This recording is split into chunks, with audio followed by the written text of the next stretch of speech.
29 января глава Чувашии Михаил Игнатьев был уволен с поста президентом Владимиром Путиным жесткой формулировкой «утрата доверия».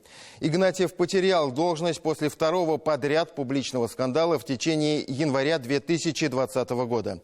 Тот самый день сурка, синоним рутинно повторяющегося события. Сначала глава Чувашии на торжестве в честь Дня печати призвал мочить журналистов и блогеров, которые критикуют власть. Поэтому, Михаил Владимирович, здесь четко нам надо обозначать, если их надо мочить, как в народе говорят, надо их мочить, кто они такие, откуда приехали, с какими помыслами, где они живут, где трудятся, на чем зарабатывают, чтобы люди знали просто. Об этом нужно говорить. Пресс-служба главы республики позже объясняла, что под словом «мочить» Игнатьев имел в виду показывать всю подноготную. Пока пресс-служба пыталась восстановить подмоченную репутацию Михаила Игнатьева, он спустя всего несколько дней вновь оказался в эпицентре скандала, заставив офицера МЧС как собачку прыгать за ключами от новой пожарной машины во время участия в смотре аварийно-спасательной техники.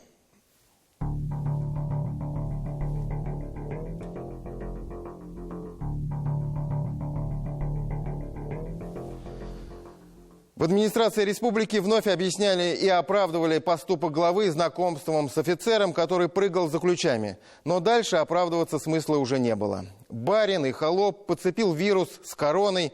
Покажите главу Чувашии специалистам. Общественный градус негодования был очень высок. В «Единой России» пообещали исключить главу Чувашии из партии уже в день появления видео. Окончательное решение однопартийцы приняли 28 января. А 29 января Михаил Игнатьев был снят с должности. Кстати, глава Чувашии регулярно давал поводы для резкой критики со стороны журналистов, оппозиционеров, коллег по партии. Он и раньше сильно ошибался, делал оговорки и порой просто вводил в ступор. Например, назвав Дмитрия Анатольевича Медведева Василием Петровичем. А ведь Медведев в тот момент был президентом страны. Глава государства тогда предпочел не заметить оговорку. Основная задача экономическая, может быть, на ближайшие даже несколько десятилетий наших.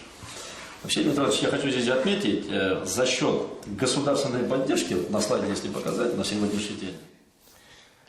Остается добавить, что Игнатьев возглавлял регион с 2010 года. Согласно официальной статистике Росстата, в 2019 году смертность в Чувашии на 30% превысила рождаемость. Уровень бедности составил 18%. Промышленное производство в Чувашии, так же как и инвестиционную привлекательность, серьезно поднять ему не удалось. Республика находится в самом конце рейтинга. Повлияла ли так установка памятника Ивану Грозному в Чебоксарах на царские замашки Игнатьева, сложно сказать. Но то, что все это вкупе привело к предсказуемому политическому закату, мы с вами увидели. Игнатьеву давно прочили отставку, но ему удалось самому сделать крах карьеры максимально скандальным и громким. Согласно поверью, если сурок не видит своей тени и покидает нору, значит, зима скоро закончится, и весна будет ранняя. В ожидании новой весны теперь и наши соседи.